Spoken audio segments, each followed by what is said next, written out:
Huu unaweza kawa ni mwisho wa Fabrice Luamba Ngoma kutokea DRC Congo mara baada ya wakala wa Fabrice Luamba Ngoma kuweza kuweka wazi kuhusu dili ambazo zimekuwa zikijitokeza, na inavyoonekana mpaka hivi sasa uongozi wa klabu ya Simba haujataka kufanya mazungumzo na Fabrice Luamba Ngoma kwa ajili ya mkataba ama pia usajili mwingine ambao unaweza ukaendelea. Yani kinachojili ni kwamba uongozi wa klabu ya Simba ni kwamba hauko tayari kuongeza mkataba na kiungo huyo Fabrice Luamba Ngoma, ambaye nafikiri amekuwa na wakati bora katika klabu ya Simba, licha ya kwamba Simba imekuwa ikibeba vibuyu na sio kubeba makombe. Ni swala ambalo limekuwa likimfanya pia Fabrice Luamba Ngoma liweze kumkatisha tamaa. Ni kwamba aliamini kabisa kwamba katika wakati ambao yeye anaamini anaweza akafanya vizuri na akazidi kuonyesha kile alichokuwa nacho, kuzidi kuwa karibu na Simba,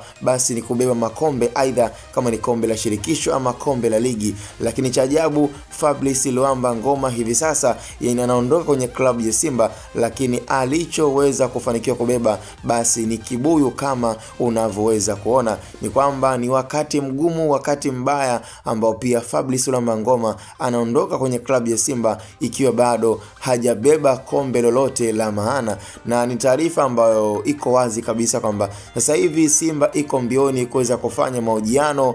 tofauti kuweza kusaka pia viungo hatari, viungo ambao wanaweza wakachukua nafasi ya Fabrice Luamba Ngoma. Kwa hiyo hivi sasa pia Simba Scouting imeendelea kufanya pia PI zaidi katika ligi ya Tanzania na katika klabu tofauti ambazo zimekuwa na viungo bora kabisa ambao wanaweza wakaifanya klabu ya Simba kuendelea kuwa katika ubora wake ule kama ilivyokuwa Yusuf Kagoma, ambaye hivi sasa pia ameweza kuchukua nafasi bora na kuweza kuchukua namba yake ya kudumu. Kwa hiyo hivi sasa pia Simba iko inapambana na hata uongozi huko unajihakikishia kabisa kwa kuweza kupata wachezaji ambao watakuwa na quality ya hali ya ball, ambayo kiuhalisia unaona kabisa kwamba kwa Debra Fernandez, Deborah Mavambo, ambaye unaambia pia ni mwenyewe yuko mbioni kuachwa. Kwa hiyo sidhani kwamba labda pengine Ngoma labda angeondoka, labda ndo tuseme kwamba ingekuwa nafasi ya wazi kwa Debra Fernandez kuweza kuchukua nafasi hiyo.